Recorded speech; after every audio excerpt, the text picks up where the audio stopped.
Dios les bendiga, la gracia del Señor esté con cada uno de ustedes. El privilegio que tenemos de a través de la tecnología poder contactarnos, conectarnos nuevamente para seguir compartiendo la palabra del Señor. Teníamos programado tener una semana en el templo compartiendo las 7 palabras que el Señor expresó en la cruz antes de entregar su vida en expiación por nuestros pecados. Pero por la circunstancia que pasamos, aunque todo está paralizado, la palabra tiene que seguir corriendo. No la puede parar nada ni nadie. Ni en el bajo de la tierra, ni en la tierra, ni en el primer cielo, porque la palabra de Dios es toda poderosa y es vida. Y aunque todo el mundo esté detenido en sus actividades, la palabra seguirá corriendo. Y aquellos que tienen hambre y sed, correrá como ríos de agua viva. Le damos la bienvenida una vez más, especialmente a la iglesia Elohim, en la cual estamos pastoreando, a los hermanos del Consejo de Administración y ancianos, también a los líderes departamentales y a todas las familias, amigos, visitas y los que nos están escuchando. Sigamos en oración como lo estamos haciendo, sigamos conectados en la palabra de Dios, orando, ayunando, estudiando la palabra, santificándonos, limpiándonos, meditando en estos tiempos difíciles que vivimos, pero son tiempos gloriosos también, porque este es como un espacio que Dios nos da para poder cada día llenar nuestras lámparas con aceite para que cuando el Señor nos llame estemos listos bajo cualquier condición. Así que les bendigo. También mis saludos a todos los pastores que están perseverando en la sana doctrina, en la doctrina de Cristo.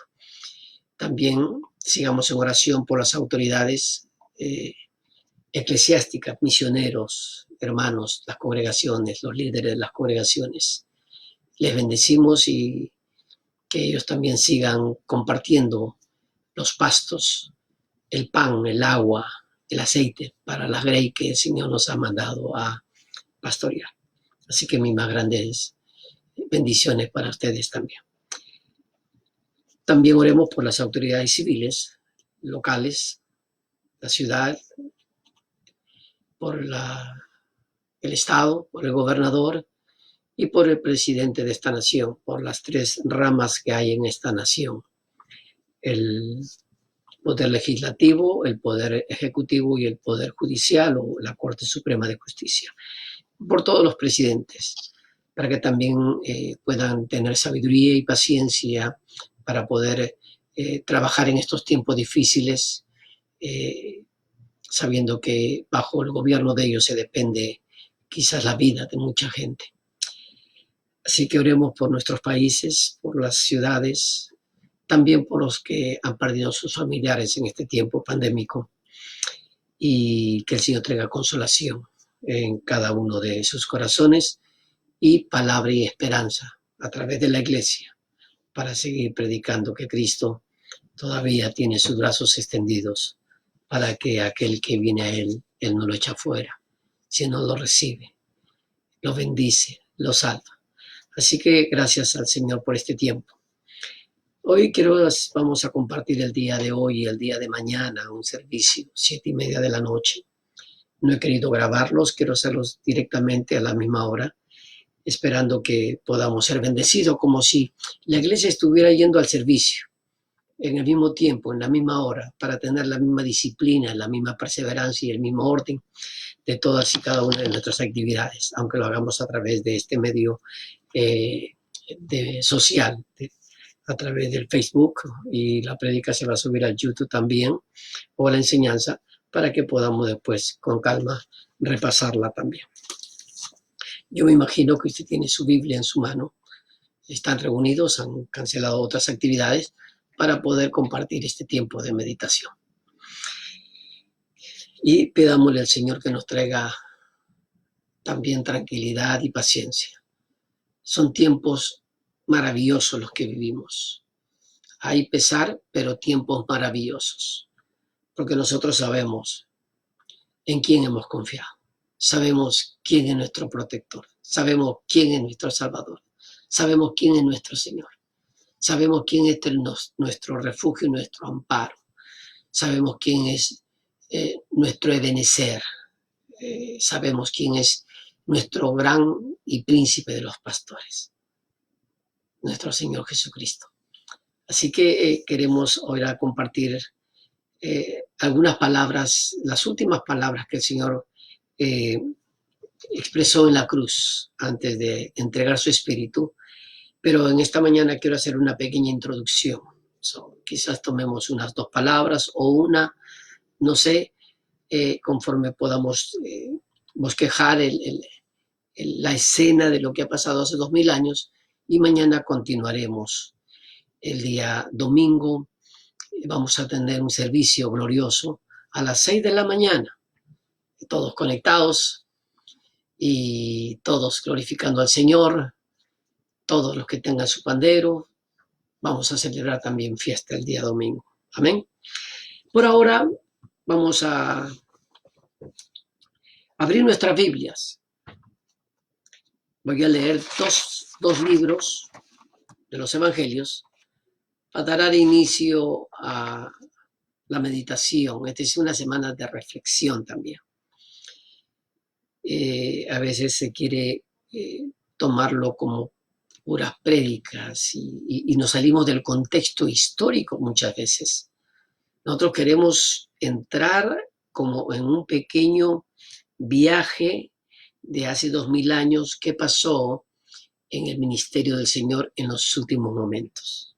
Amén. Pues bien, vamos a abrir el libro de Mateo en el capítulo 26.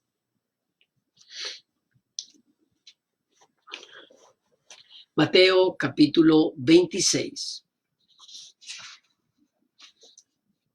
Cuando todos estén listos, pues le voy a dar un momentito tiempo. Mateo 21, perdón, 21. Pues bien, oremos cortamente. Señor Padre Santo, bendito de la gloria, te damos gracias por este tiempo maravilloso que nos permites presentarnos delante de tu presencia por los méritos de tu Hijo amado, nuestro Señor y Salvador Jesucristo, y por la misericordia, la bondad y la gracia de tu Santo Espíritu.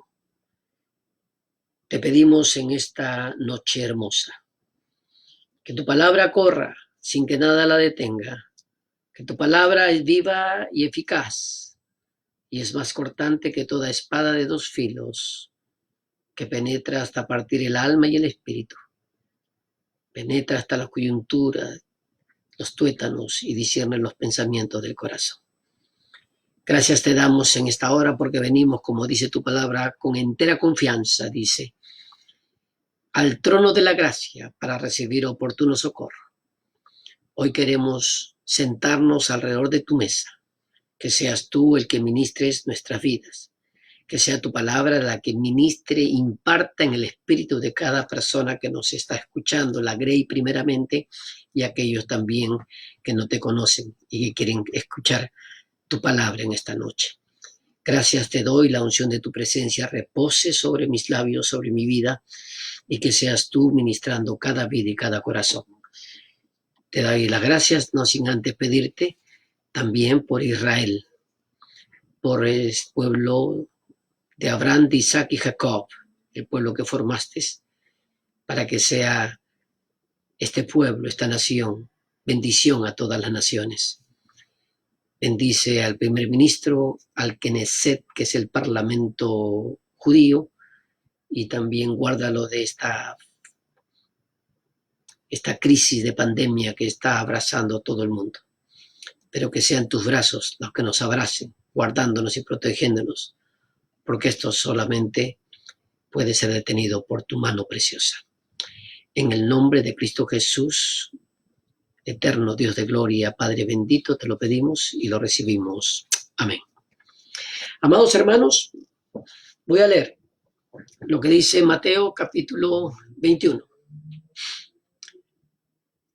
Cuando se acercaron a Jerusalén, y vinieron a Betfagé, al monte de los olivos, Jesús envió 2 discípulos, diciéndoles: id a la aldea que está enfrente de vosotros, y luego hallaréis una asna atada y un pollino con ella. Desatadla y traédmelos. Y si alguien os dijera algo, decid: el Señor los necesita. El Señor los necesita.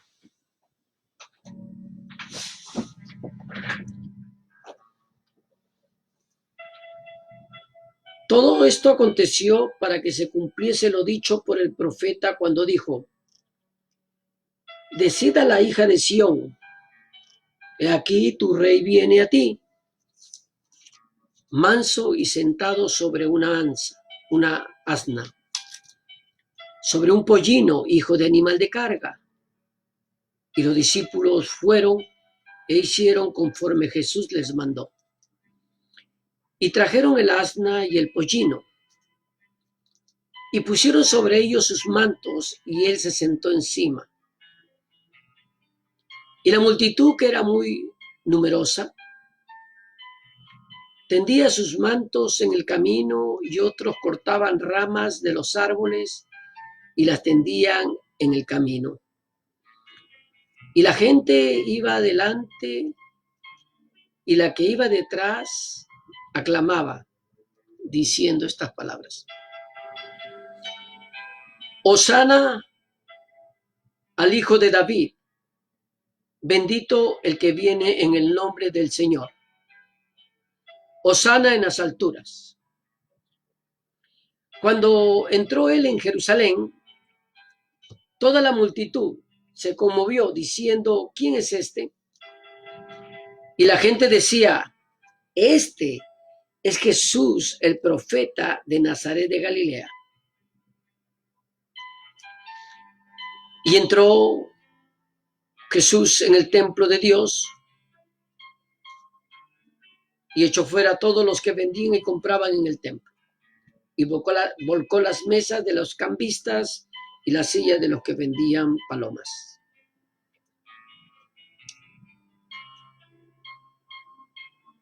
Él dijo: mi casa, escrito está, casa de oración será llamada, mas vosotros las habéis hecho cueva de los ladrones. Y vinieron a él en el templo ciegos y cojos, y los sanó. Pero los principales sacerdotes y los escribas, viendo las maravillas que hacía, y a los muchachos aclamando en el templo y diciendo: Hosana al Hijo de David, se indignaron. Y le dijeron: ¿oyes lo que estos dicen? Y Jesús les dijo: sí. ¿Nunca leíste? De la boca de los niños y de los que maman, perfeccionaste la alabanza. Hasta allí nada más. En el libro de Lucas, capítulo 19, me es importante leer estas 2 partituras bíblicas. Lucas 19 en el 29. Y aconteció que llegando cerca de Betfagé y de Betania, al monte que se llama de los Olivos, envió 2 de sus discípulos, diciendo: id a la aldea de enfrente, y al entrar en ella hallaréis un pollino atado, en el cual ningún hombre ha montado jamás. Desatadlo y traedlo. Y si alguien os preguntase: ¿por qué lo desatáis? Le responderéis así: porque el Señor lo necesita. Fueron los que habían sido enviados y hallaron como le dijo.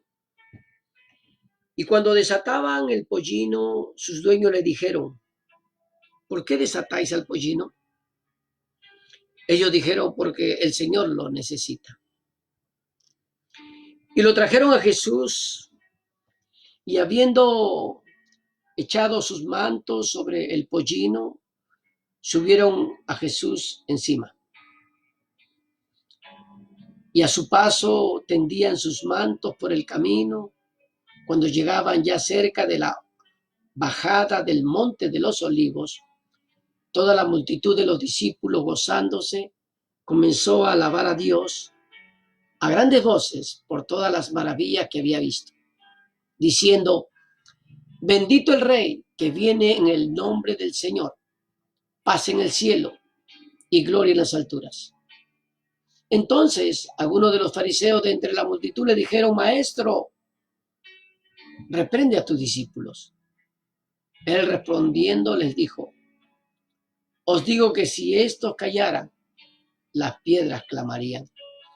Y cuando yo cerca de la ciudad, al verla, del Monte de los Olivos a la ciudad, enfrente, unos 400 metros, dijo: oh, si también tú conocieses, a lo menos en este tu día, lo que es para tu paz, mas ahora está encubierto de tus ojos.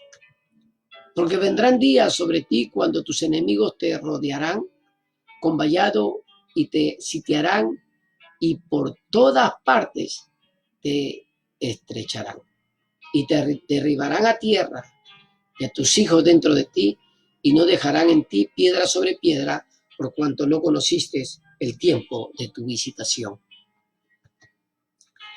Jesús empezó su ministerio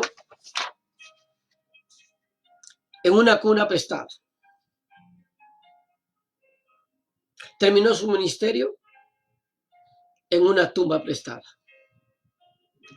Rumbo a la última semana en Jerusalén, con un pollino prestado. Los 3 años que el Señor llevó en su ministerio, podríamos decirlo que el primer año fue un año de retiro, de poca actividad. Cuando Él abre el ministerio, el reino de los cielos se ha acercado. Arrepentíos y convertidos de vuestros malos caminos. Venid a mí trabajados y cansados. Fue un primer año de casi poca actividad. Se le llama el año del retiro. Él predica, da un testimonio a Juan, conversa con la samaritana, habla con Nicodemo, llega a Galilea, sana al hijo de un cortesano. Ese primer año fue corto en cuanto a actividades. El año es el mismo. En el segundo año del ministerio del Señor, se le llama el año de la popularidad. Los milagros, la forma en que hablaba, su doctrina, la esperanza que traía al pueblo de Israel, la forma en que enseñaba, la forma en que rompía, comenzaba a quebrar los hilos o las cadenas de religiosidad del pueblo de Israel. Se confronta a saduceos, a fariseos. Israel estaba inundado de filosofía griega.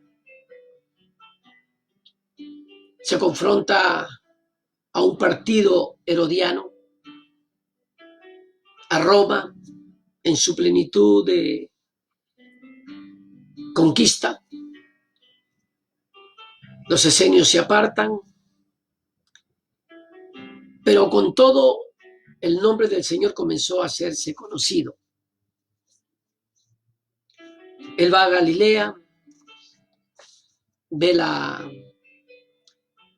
se entera de la muerte de Juan el Bautista y que lo había bautizado. Va a la ciudad de Nazaret, donde él había sido criado y es rechazado. Va a Capernaum, llama a sus 12 hombres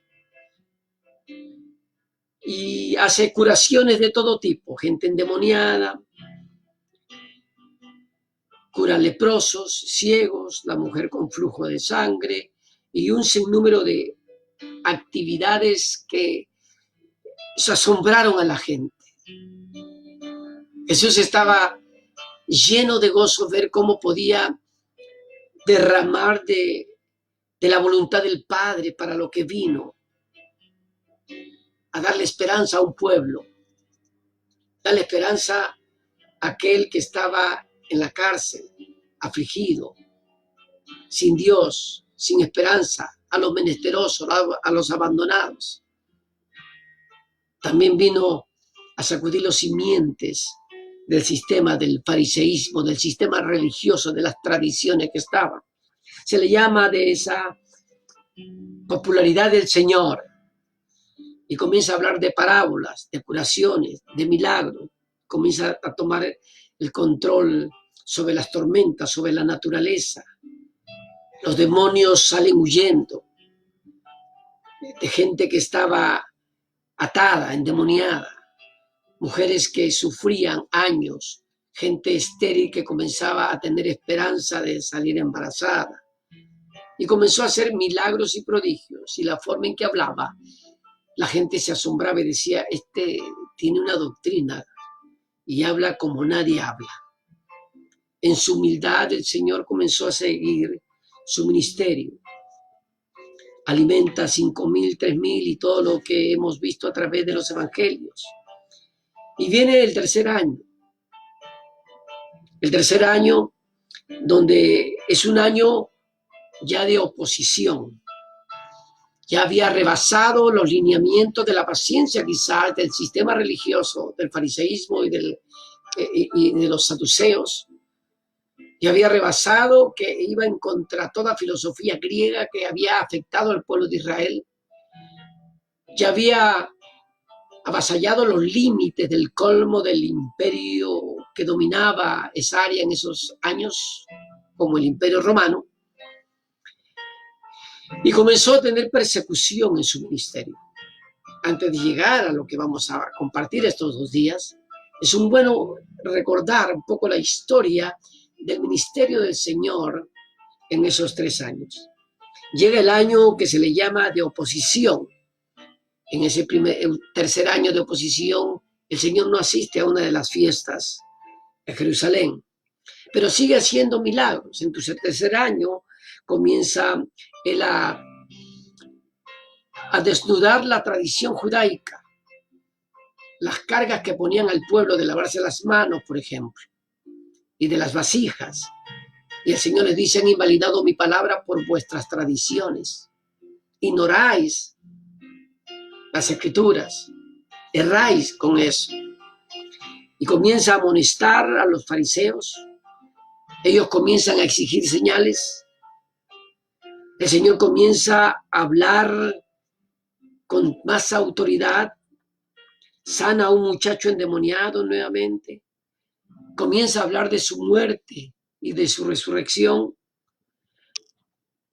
Los discípulos, un poco ajenos a esta visión de Jesús, comienzan a discutir por los cargos, por los puestos, quién sería el mayor. Predice, se manifiesta en la transfiguración a los 3 hombres más íntimos de los 12, que es Pedro, Santiago y Juan. Sigue sanando, sana a la mujer, perdona a la mujer adúltera, da una enseñanza pública, sana al hombre que estaba ciego de nacimiento, hace un discurso donde él dice que él es el buen pastor. Jesús sale en los últimos tiempos del tercer año a Galilea, da misiones a los 70 para que sigan predicando, da una enseñanza de la parábola al samaritano, les enseña a sus discípulos cómo orar, sigue sanando gente endemoniada y sordomuda. Llega a la casa de un fariseo, a la invitación de este fariseo que fue impactado, y Jesús llega a su casa y da una enseñanza de la cual todos, no tan solo el fariseo, sino las visitas, se asombraron. Comienza él a hablar a las multitudes nuevamente, le habla a una higuera estéril que no tenía fruto, rompe la tradición de sanar el sábado a una mujer, habla sobre el grano de mostaza y levadura, y la levadura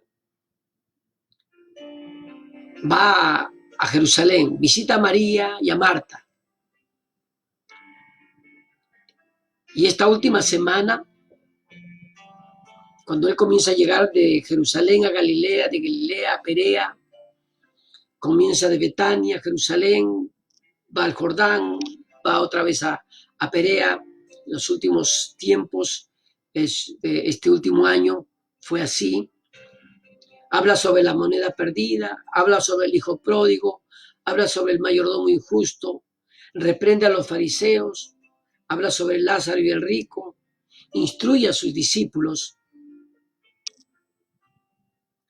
resucita a Lázaro, sana a leprosos, habla de la venida del reino de Dios, habla de los preceptos sobre el divorcio, bendice a los niños, habla del joven rico que por mucho dinero y pensando que de esa manera el cumplir toda la ley podía agradarle a Dios, y Dios le dice solamente: vende, entrega todo lo que tienes y sígueme. Y este joven se entristeció. Esto ya sabe la historia. Habla sobre la parábola de los obreros que tienen que trabajar en la viña. Vuelve nuevamente en los últimos meses ya a predecir su muerte. Sana a los ciegos.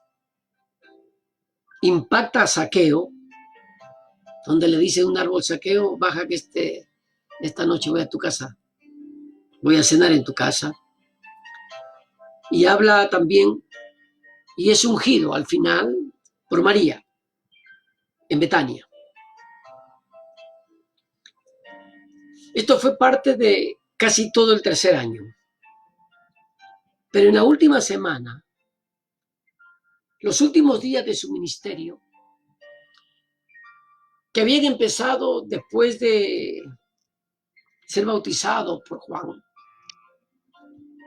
entra a la recta final de su ministerio en la última semana. Los versículos que hemos leído es cuando él llega a Jerusalén. Es una entrada triunfal. Nuevamente maldice otra higuera. Hay una purificación en el templo, y cuando él llega, y esto es bueno resaltarlo, el templo, lugar donde están los sacrificios, donde está la menorá, el pan sin levadura, el abacro, y después está el incienso, y después el lugar santísimo. Ese es el lugar donde solamente entraban los levitas, los que estaban autorizados para hacer los sacrificios. Al costado hay lo que se llama unos patios, el patio de las mujeres, de los varones, y hay un patio amplio al costado exactamente de ese pedazo del templo. Todo el perímetro es el templo, pero el lugar de la edificación del templo de los sacrificios es ese pedazo, al costado de los patios, y al costado hay como un lugar donde la gente llegaba y a la necesidad de que no tenían algo, podían adquirir una palomita o un palomo para poder venían de muchos lugares, lejos, y por lo tanto no podían cargar tanto animal para el sacrificio, y por lo tanto ahí había como un pequeño lugar donde podían ofrecerle a la gente la salida para que puedan hacer sus sacrificios. El Señor llega ahí. No es en el lugar del templo exactamente, es en el perímetro del templo. Quizás en otra foto más adelante pueda reflejarla. Y él entra y ve el mercado al costado. Eso es donde él fue y echó a todos los mercaderes. Porque lo que costaba, vamos a poner como un ejemplo, $10 los vendían en $200, $300, para que usted tenga una idea. Y es donde él se enoja. Han hecho así, pero esta es una cueva de ladrones, mercaderes, y bota las sillas, se ira y se enoja y llama a sorpresa, porque estaban comercializando con la necesidad de la gente que quería ofrecer un sacrificio en el templo. Y él purifica, es interrogado por los religiosos fariseos por su autoridad. Él da una enseñanza de la parábola de los dos hijos, habla de los viñadores malvados, él habla sobre las bodas del hijo del rey. Los religiosos querían sorprenderlo con el tributo y Jesús le contesta: al César lo que es de César y a Dios lo que es de Dios. Les habla a los saduceos de la resurrección, que ellos no creían en la resurrección, y les habla del grande mandamiento. Todo esto es cuando llega a Jerusalén. Cuando él llega a Jerusalén, es su última semana, a los 5 o 6 días iba a ser crucificado. Pero él, entrando en Jerusalén, todavía siguió ministrando. Cuando llega con un pollino, y este es lo que estábamos leyendo hace unos minutos en Mateo, y dice que había un pollino y una asna atada. Quizás siempre hemos visto a un pollino caminando, el Señor encima, pero cuando usted estudia la Escritura, se va a dar cuenta que no tan solo estaba el pollino donde el Señor estaba, sino había una asna. La pregunta sería: ¿por qué estaba esa asna ahí? Porque era un pollino que nadie lo había montado. Ese pollino no se iba a mover mucho si no veía a su mamá moverse. Y la asna iba adelante. Y Jesús en el pollino, y Pedro y Juan posiblemente eran esos 2 discípulos que fueron a hablar al Señor que le dé el asna.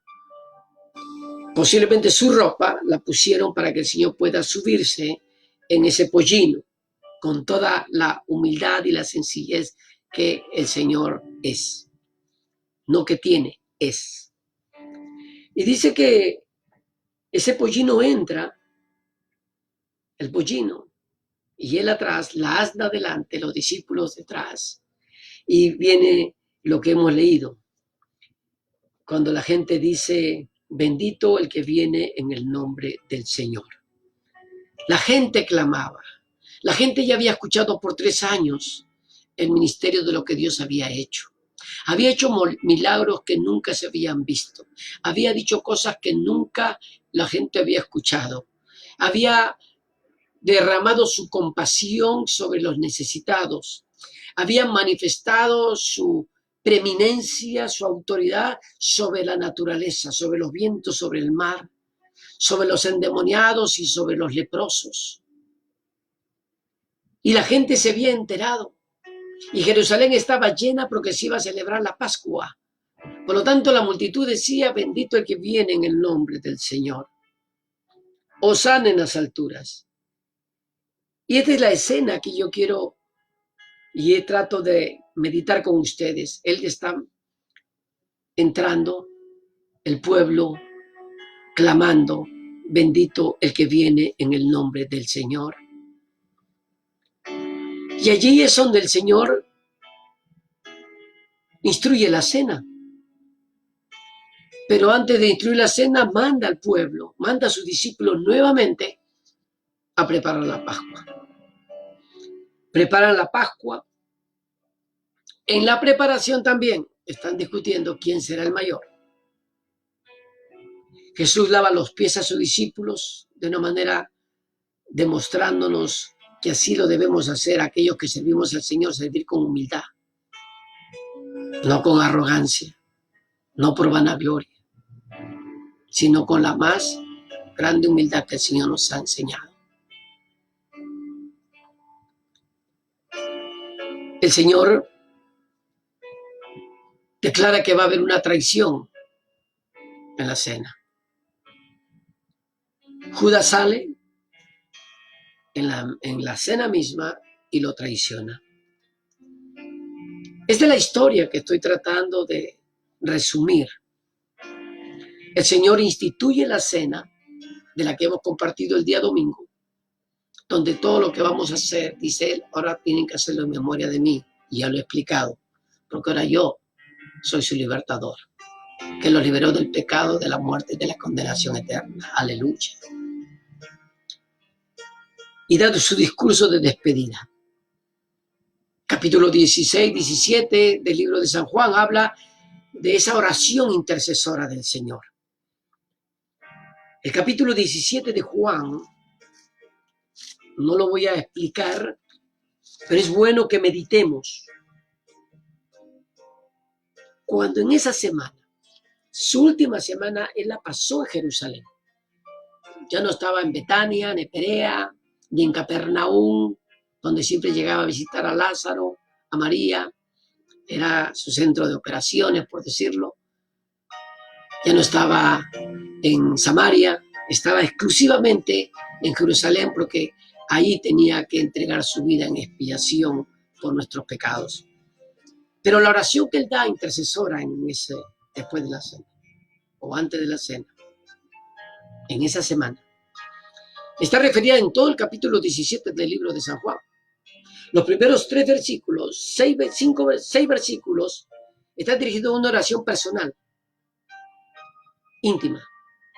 Y usted puede leerlo del 1 al 7, del 17, del 1 al 6. Es una oración de él.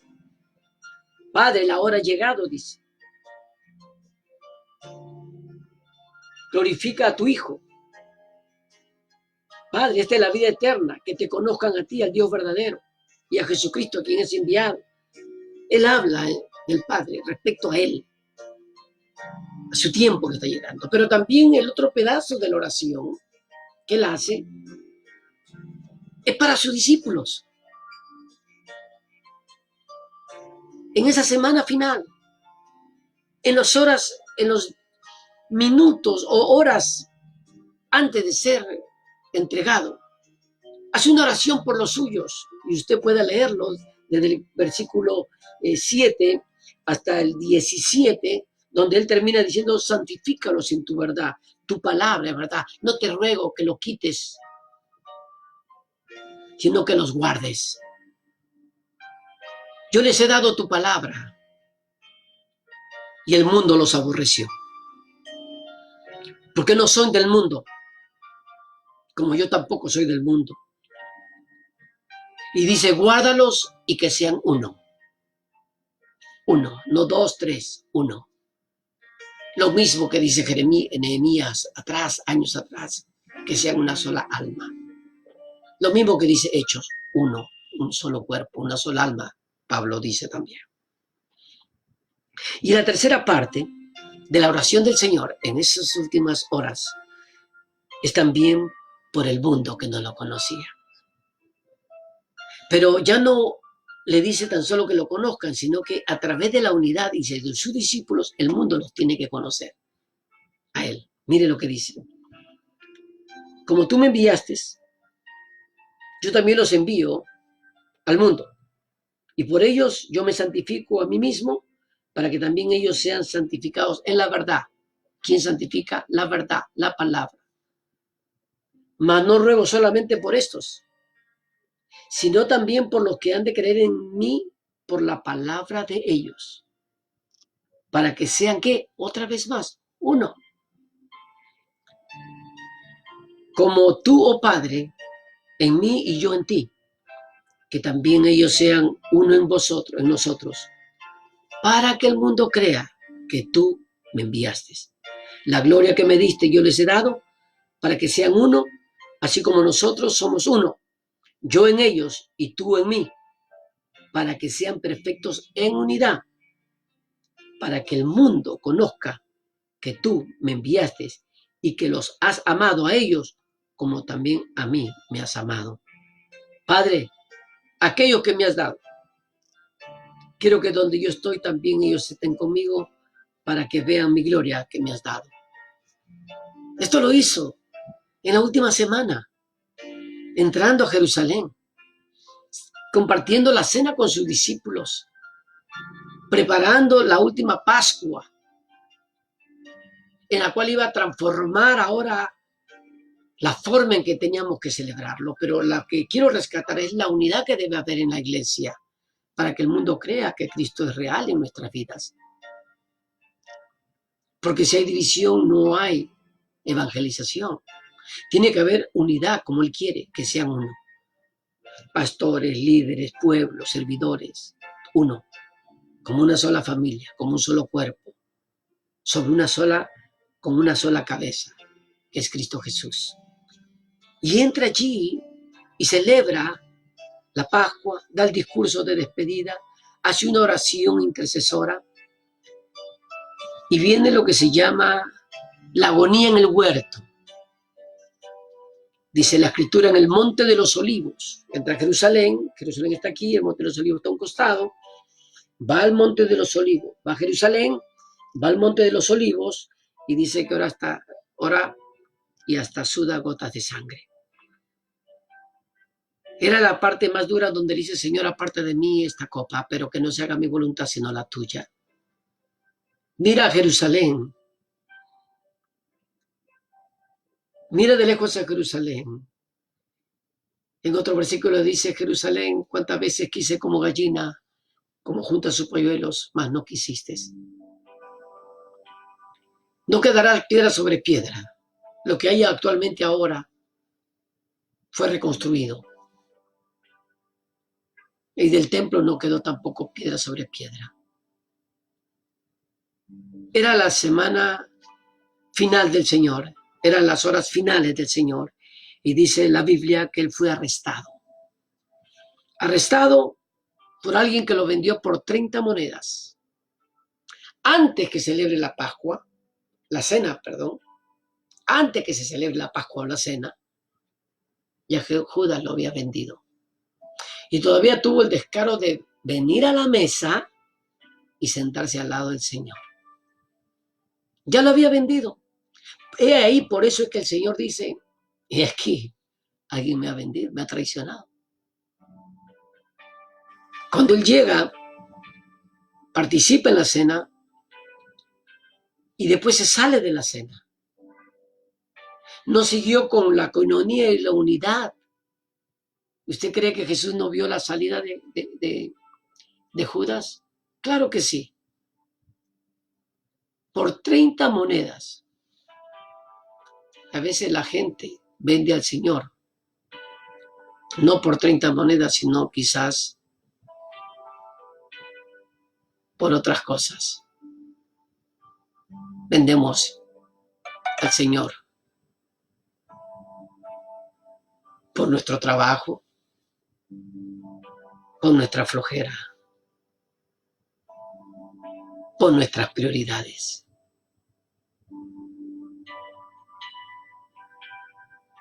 No lo vendamos. Él dio su vida por nosotros. Él estuvo 3 años y medio con sus discípulos, día y noche.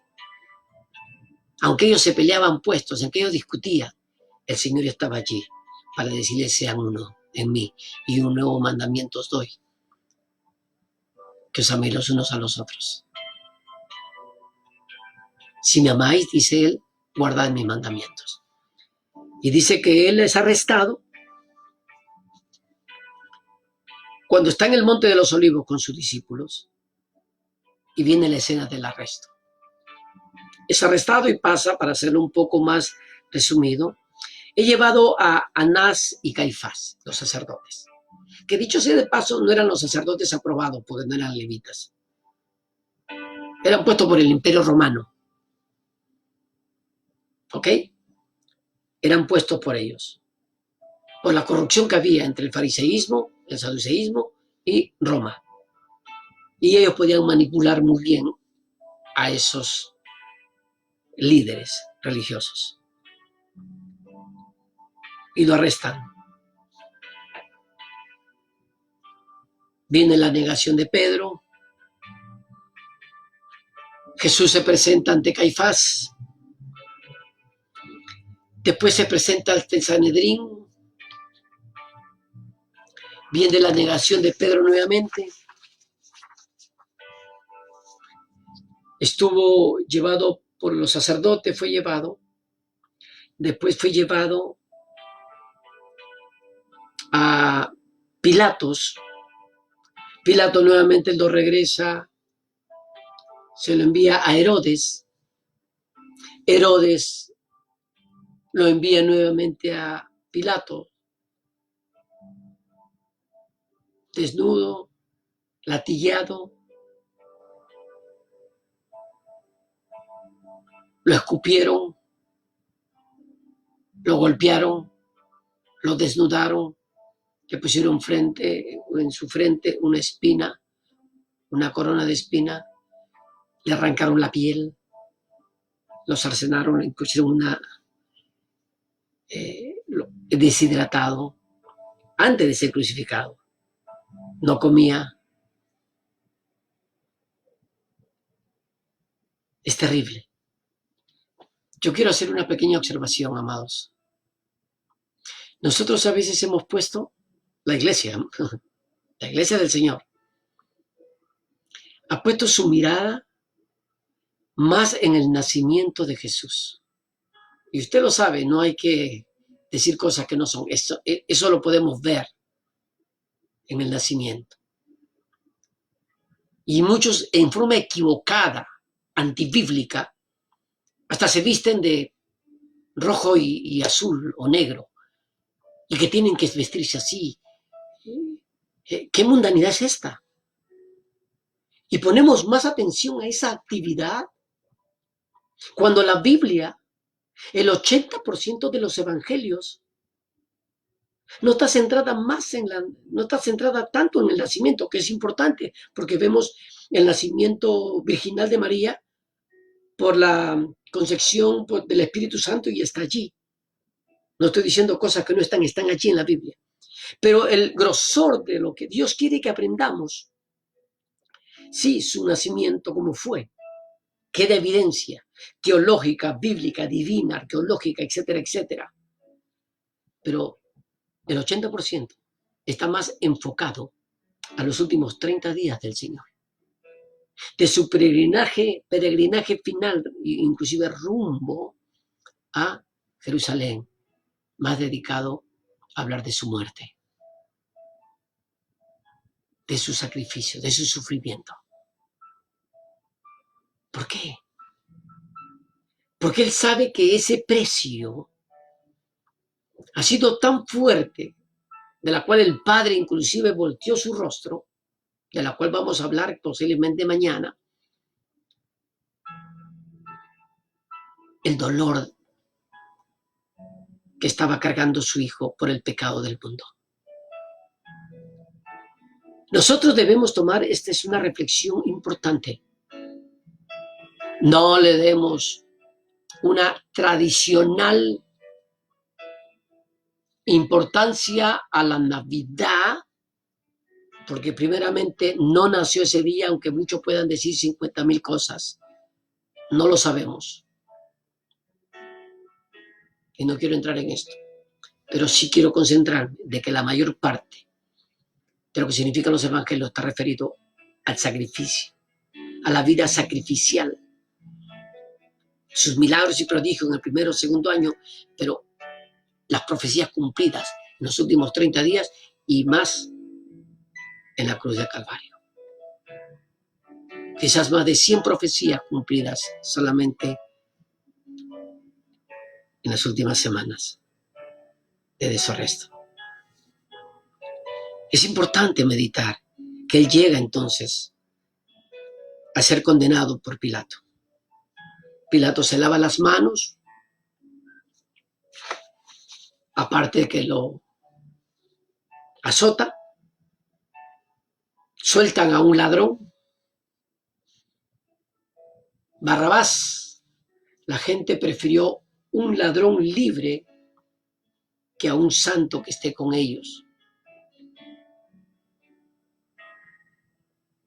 Las algarrobas del mundo prefirieron. Las uvas ponzoñosas que habla Moisés. Y no del buen vino que es Cristo.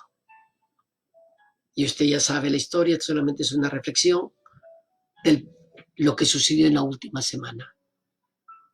De todos estos juicios, de la cual llevaban al Señor y como oveja cayó su boca y fue llevado al matadero. La importancia de esta semana de estos días de reflexión,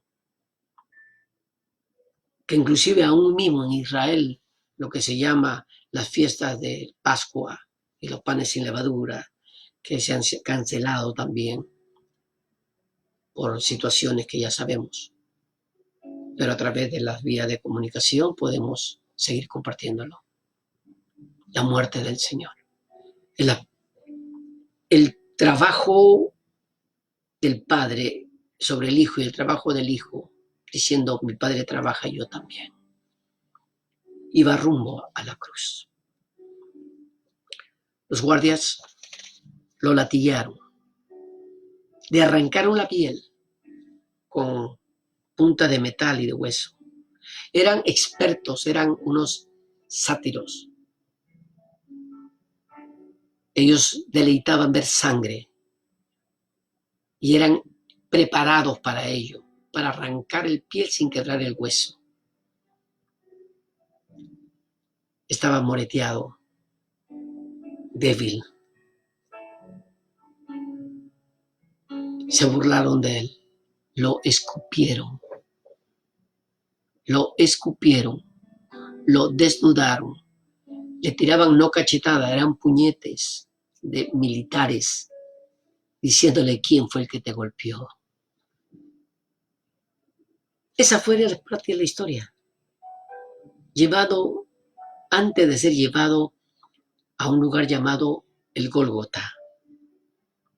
Quizás esta parte es la que yo quisiera concluir solamente. En la cruz.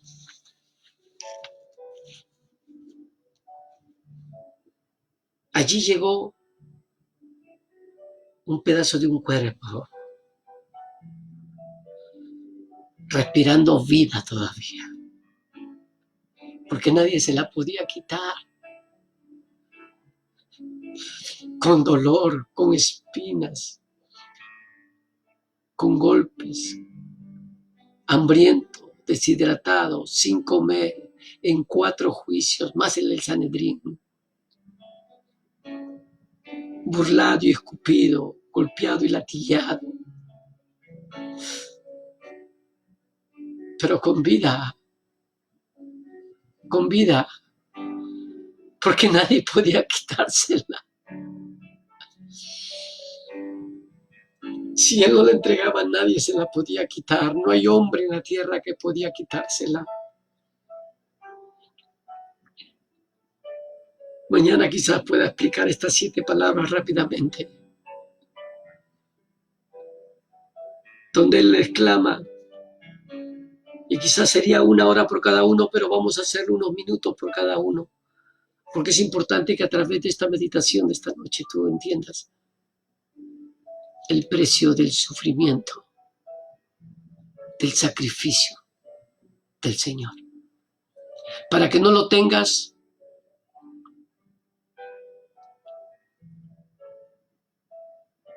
sin valor,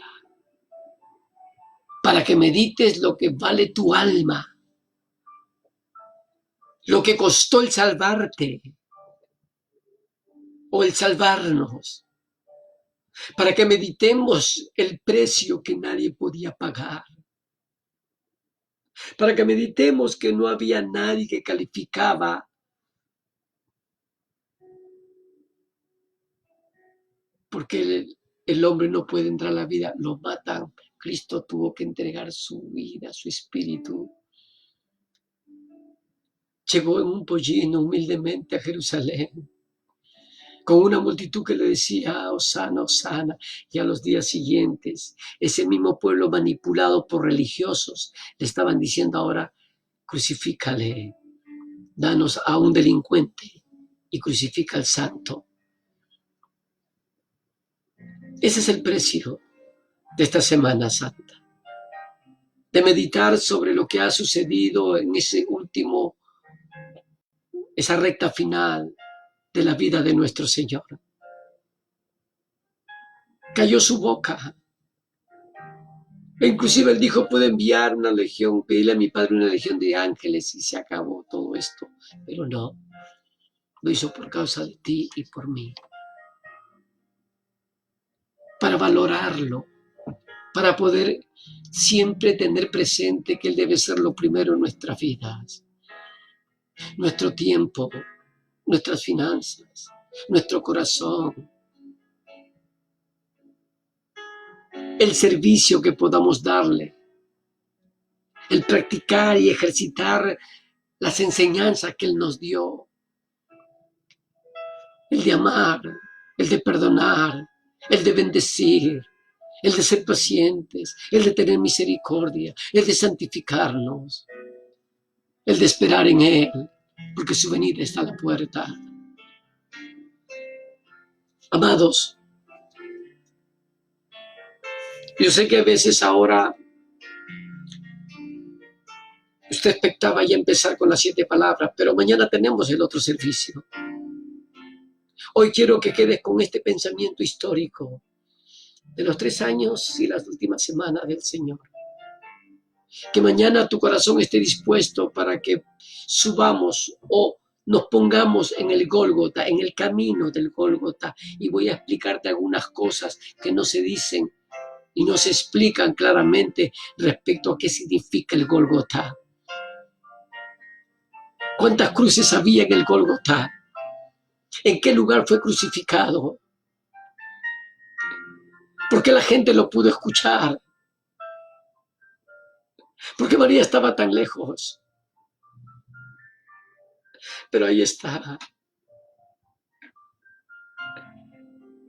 Ya puesto. Mañana voy a tratar cuando le ponen sus clavos y lo paran con el título Rey de los Judíos. Por eso esta semana es de reflexión, amados. Que seamos uno en Él. El deseo ardiente del corazón de Dios es que vivamos como una familia unida. Que nos soportemos los unos a los otros, que nos perdonemos los unos con los otros, que nos santifiquemos los unos y los otros.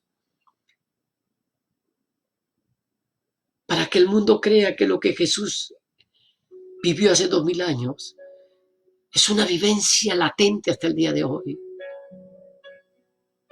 No comparable a ninguna tribulación, ni pandemia, ni nada. Porque nada va a ser comparable a la gloria venidera que nos espera.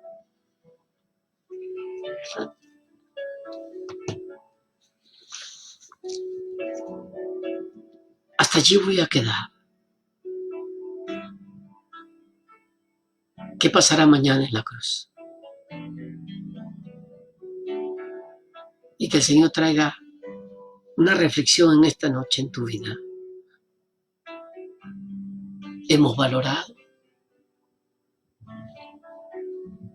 todo este peregrinaje,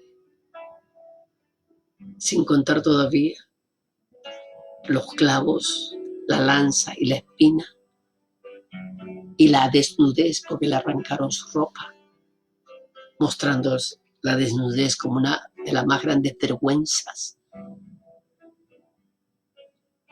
que el hombre puede recibir. Vas a valorar esta noche lo que el Señor hizo por nosotros. Dios te bendiga.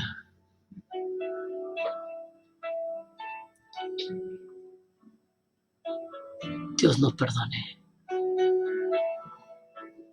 Dios ponga el peso de su espíritu para valorar lo que significó su ministerio esta última semana y estas últimas horas. Y que la paz de Dios, que sobrepasa todo entendimiento, guarde nuestros pensamientos y nuestros corazones en Cristo Jesús. Mañana terminaremos hasta el momento en que ponen la piedra. Falta un pedacito. Mañana lo terminaremos compartiendo. Esta noche los bendigo. Gracias por apoyarnos a través de esta red social.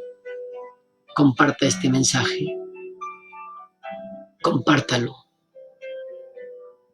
porque hay poder. Pablo dijo, yo predico a Cristo y a este crucificado, tropezadero para el mundo, pero poder de Dios para el que cree. La paz de Dios sea con vosotros.